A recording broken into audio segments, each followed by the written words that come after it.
The security contingent for the inauguration of Philippine President-elect Bongbong Marcos swells to over 16,000. These will include personnel from the Metro Manila Police Department, the Philippine Coast Guard, the Fire Protection Bureau, and other law enforcement agencies. A week before his June 30th inauguration, Marcos visited Bacoor City in Cavite Province. Cavite delivered more than 1 million votes for Marcos in the May 9 polls. He appealed to Filipinos for their cooperation as he prepares to take on the challenge of lifting the country out of pandemic-induced losses.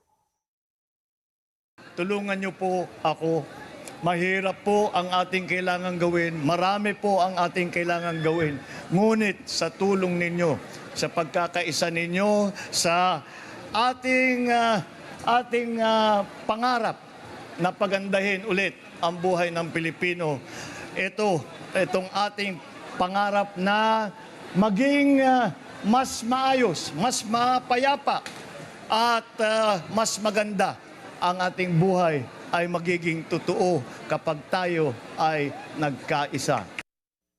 Veteran airline executive Jaime Bautista is named Philippine Transportation Secretary of the incoming Marcos administration. The certified public accountant was president of Philippine Airlines for 13 years before he took his second retirement in 2019. Also appointed to the Transportation Department, Cesar Chavez, the former Deputy Administrator of the Light Rail Transit Authority, will now serve as Transport Undersecretary for Rails. Other new appointees announced Thursday were journalist and lawyer Cheloy Garafil, who will chair the Land Transportation, Franchising and Regulatory Board, and businessman Christopher Pastrana, who will sit as General Manager of the Philippine Ports Authority.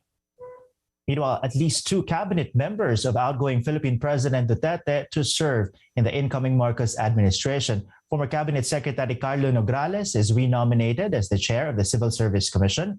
His previous nomination to the post was bypassed by the Commission on Appointments. Outgoing Labor Secretary Silvestre Bello III is tapped as the new chair of the Manila Economic and Cultural Office in Taiwan. A former Deputy Director General of the National Police, Ricardo De Leon, was earlier named as the new chief of the National Intelligence Coordinating Agency.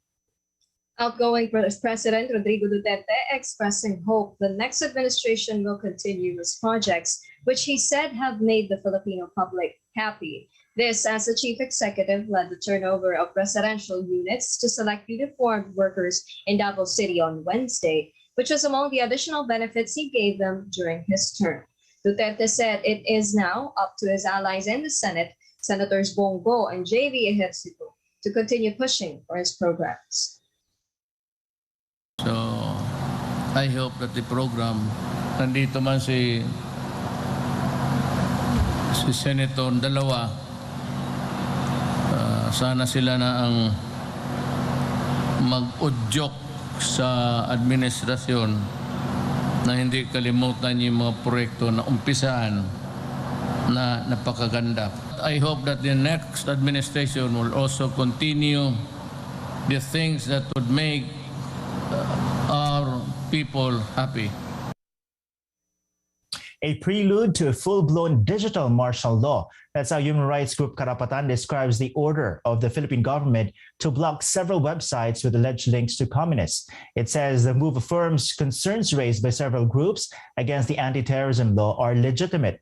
Karapatan also calls the order a blatant violation of constitutional and international human rights standards. The National Telecommunications Commission, or NTC, earlier blocked several websites for their alleged links to rebels. They include sites of media outlets and progressive groups. The move was done upon the request of National Security Advisor Hermogenes Esperon. For former Supreme Court spokesperson and criminal law professor Theodore Te, the NTC order may be considered a form of prior restraint when it comes to news providers and a violation of freedom of expression. But Esperon insists there's no violation of press freedom whatsoever.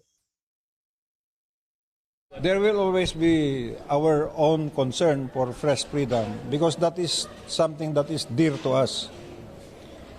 But there is also our responsibility for correct information and our aversion for misinformation. Okay lang yung criticism, pero they connect that towards recruitment of people that may join the armed group, which is the NPA. Iba na ang takbo. Retired Supreme Court Senior Associate Justice Antonio Capio, one of the petitioners who questioned the anti-terrorism law before the High Court, also speaking out against the move.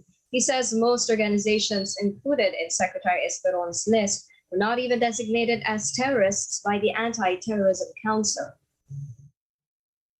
The ATC, the Anti-Terrorism Council, did not recommend anything against these websites, no? Wala. Ito, galing lang ito sa National Security Council. Pinadala ng letter yung NTC na i-block itong mga websites na ito. So, actually, it's just the action of National Security Council and the NTC. So, yun ang ablahin ngayon ng mga website na anong kasalanan namin? Wala naman kayong court order at saka wala kayong power to block the website. For Senator Panfilo Lacson, the blocking of the websites is justified if they are being used to finance the Communist Party of the Philippines, which has been labeled as a terrorist group by the government. Lacson is one of the principal sponsors of the Anti-Terrorism Act of 2020.